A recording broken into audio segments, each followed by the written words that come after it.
Hello বন্ধুরা, আমি Geotech চ্যানেলের তরফ থেকে মাধ্যমিকের আগামী 2025-এর মাধ্যমিকের কয়েকটি সাজেশানের 100% কমন যে প্রশ্ন আসবে সে সম্পর্কে বলছি।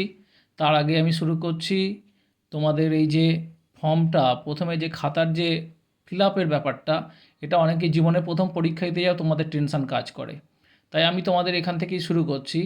দেখো, প্রথমে যখন খাতা তোমাদের দেবে এরকম একটা পেজের ফ্রন্ট পেজ তোমাদের থাকবে এবং সেখানে খুব গুরুত্বপূর্ণ যেটা দেখো সাবজেক্ট, অর্থাৎ এখানে দেখো জিওগ্রাফি, বেঙ্গলি, ইংলিশ এরকম সাবজেক্টের দিন তোমরা লিখবে। সেটা বাংলায় হোক ইংরাজিতে হোক, যেটা তোমরা লিখতে স্বচ্ছন্দ বোধ করবে সেটাই লিখবে। তারপর তোমাদের নেম লিখবে এবং এখানে রোল লিখবে, এখানে নাম্বার লিখবে, যেমন অ্যাডমিটে আছে ঠিক সেইভাবে। এখানে তোমাদের একটা টেনশান কাজ করে যে তোমরা কি লিখবে। এখানে হচ্ছে বেঙ্গলি ভার্সানে যারা পরীক্ষা দেবে তারা বেঙ্গলি লেখে, অথবা হিন্দি বা ইংলিশ যারা লেখে তারা এখানে সেই ভার্সানটা লেখে। এবার আর তোমাদের এখানে কিছু কাজ নেই। এবার এই নিচেতে যারা থাকে এগুলো সমস্ত যারা তোমাদের পরীক্ষার পর খাতা দেখেন তারা সাইন করেন, ইনভিজিলেটর, হেড এক্সামিনার ইত্যাদি। ওপরের দিকে খুব গুরুত্বপূর্ণ, এটা সংযোজন হয়েছে, দেখো লুজ সিট। এই লুজ সিটে তোমরা অবশ্যই, যদি কেউ লুজ সিট না নাও তাহলে নীল কথাটা লিখবে, আর যদি কেউ লুজ সিট নাও তাহলে সেটা কটা সেটাকে তোমরা লিখবে। এখানে 1+1+ করে এবং যিনি গার্ড দিচ্ছেন তিনি লিখে দেবেন। এই পর্যন্ত তোমাদের কাজ। এবার আসছি যে এই খাতাটা ফর্ম ফিল আপের পরে যে অনেক স্টুডেন্টরা টেনশানে কী করো, তোমরা এই পিছনের এই পেজটাতে অর্থাৎ তোমরা এখানে লিখে ফেলো, কিন্তু কোনো মতেই এই মানে প্রথম পেজের পিছনটায় কিন্তু কেউ কিছু লিখবে না। সেই জন্য একদমই তোমরা এখানে লিখবে না। আর দ্বিতীয়ত বলি যে এইটা ফিল আপ করার পরে যে তোমাদের সব কিছু হয়ে গেল, এখানে যে বছরটা সেখানে বছর লিখবে, আবার একবার চেক করে নেবে। নেয়ার পর যেটা গুরুত্বপূর্ণ, তোমরা মার্জিন, এবং মার্জিনটা দেওয়ার নিয়ম হচ্ছে, আমি তোমাদের একটা স্যাম্পল খাতা দেখাচ্ছি যে এখানে ম্যাক্সিমাম 1 ইঞ্চির বেশি তোমরা ছাড় দেবে না। স্কেল দিয়ে টানতে পারো বা ভাঁজ করে নিতে পারো।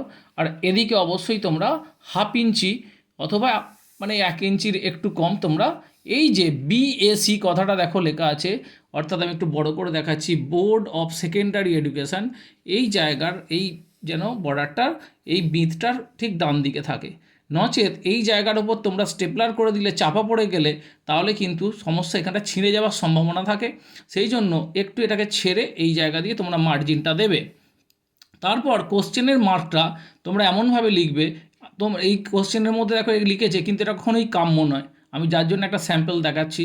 তোমরা অবশ্যই লিখবে একটু ছেড়ে, অর্থাৎ এই বিঁধ অঞ্চলটাকে ছেড়ে একটু ছেড়ে এখান থেকে লিখবে। লেখার পর অ্যান্সারগুলো এরকম লিখবে এবং পূর্ণ বাক্যে লেখার পর যেমন যা যা গাইডলাইন আছে এরকম মানে লিখবে। লেখার পর একটা করে যাই অ্যান্সারের সেট শেষ হয়ে যাবে সেখান থেকে দাগ টেনে দেবে। এই হচ্ছে তোমাদের, আমি এই যে স্যাম্পলটা দিচ্ছি। এবার তারপরে পাতা উল্টে যাচ্ছি। দেখো তোমরা এখানে এই যেমন এই খাতাটা, কারণ এই যে জায়গাটা থাকে এটা যদি খাতা দেখেন তিনি নাম্বারটা দিতে সুবিধা হয়, এবং এই যে দাগটা সেই স্টুডেন্ট যদি টেনে দেয় তাহলে শিক্ষক মহাশয় জানতে পারবেন যিনি খাতা দেখছেন যে এই জায়গা তার উত্তরটা শেষ হয়ে গেল। আবার এখানে দেখো শেষ হয়ে গেল। এইভাবে তোমরা যদি স্যাম্পল উত্তরটা লেখো, এইভাবে দেখো খুব ভালো হবে। আমি কতকগুলো এখানে স্যাম্পল দেখিয়েছি, দেখো বিভাগ ঠিক সুন্দর করে লেখা আছে। আর এইখানে অনেকে কোশ্চেনে এই যে 4.41, এই তোমরা এই ছোটো ছোটোগুলো তোমরা লেখো না। ফলে কি হয়, শিক্ষক মহাশয় দেখতে গেলে এই ছোট অংশগুলো কিন্তু কোশ্চেনটা মিস্টেক হয়ে গেলে তাহলে কিন্তু যদি বিভ্রান্ত হয়ে যান নম্বর তোমাদের পড়বে না। সেই জন্য তখন পিপিএস পিপিআরের ক্ষেত্রে তোমাদের তখন প্রবলেম হয়, আবার পুনরায় রিচেক করতে হয়। সেই জন্য এই যে যেমন যেমন কোশ্চেনের যেখানে ভাগ থাকবে ঠিক সেইভাবে তোমরা লিখবে। লেখার পর দেখো অ্যান্সারগুলো ঠিক এই অ্যান্সার যেভাবে লিখেছে সুন্দরভাবে, দেখো আমি তোমাদের এই স্টুডেন্টের খাতাটা দেখাচ্ছি, এই অনুসরণ করে লিখবে। মাধ্যমিকে একটা জিনিস মাথায় রাখবে, খুব বেশি কিন্তু লিখতে হয় না।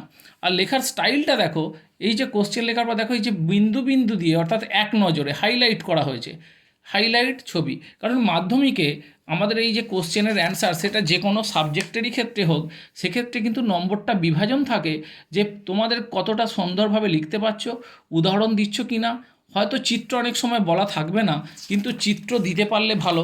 যেমন ধরো এই যে মাধ্যমিক, এই যে আমাদের ভারতবর্ষের যে ছবিটা, হয়তো একটা কৃষি বা শিল্পের একটা ছবি বা স্বাভাবিক উদ্ভিদ, সেক্ষেত্রে দেখো এ চেষ্টা করেছে। আরেকজন হয়তো এই একই ধরনের লিখেছে, কিন্তু সেক্ষেত্রে হয়তো সে চিত্র দেয়নি।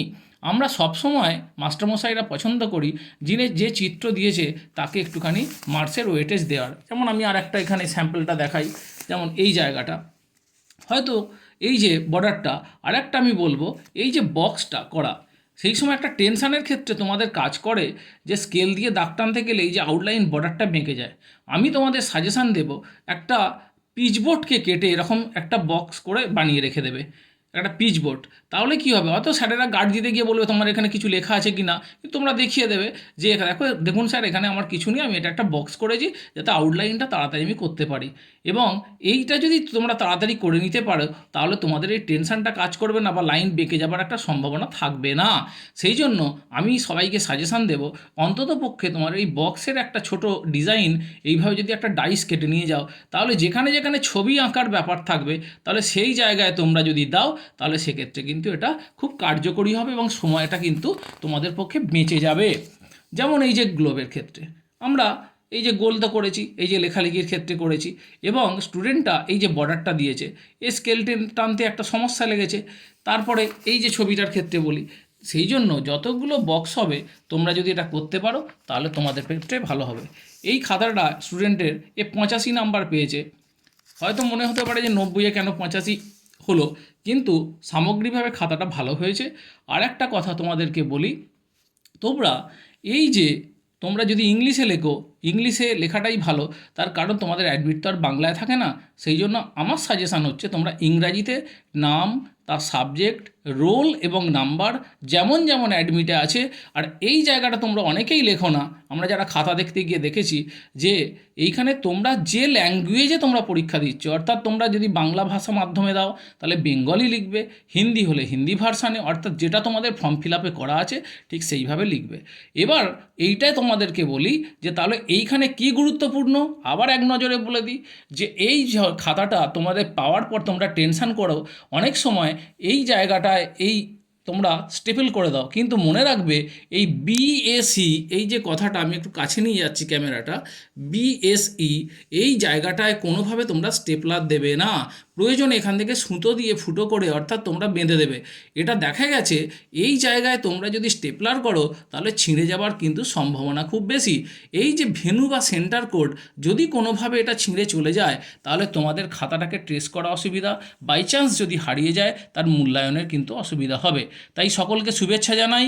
আমি এইটা প্রথমেই তোমাদেরকে শুরু করলাম এই কারণে যে তোমরা এই প্রথম পেজটা যদি সঠিকভাবে না করতে পারো, তাহলে কিন্তু তোমাদের প্রথম দিকেই কিন্তু সমস্যা হয়ে গেলে খাতার নম্বর কিন্তু ভালো হবে না। সেই জন্য আমি তোমাদেরকে এই প্রথম যে এই টিপসটা দিলাম যে মাধ্যমিকের যে কোনো খাতার প্রথম দিন থেকে শুরু করে শেষ দিন পর্যন্ত এই প্রথম কাজটা তোমরা কিন্তু করবে। অবশ্যই এই লুজ সিট অ্যাকাউন্টটা অবশ্যই লিখবে।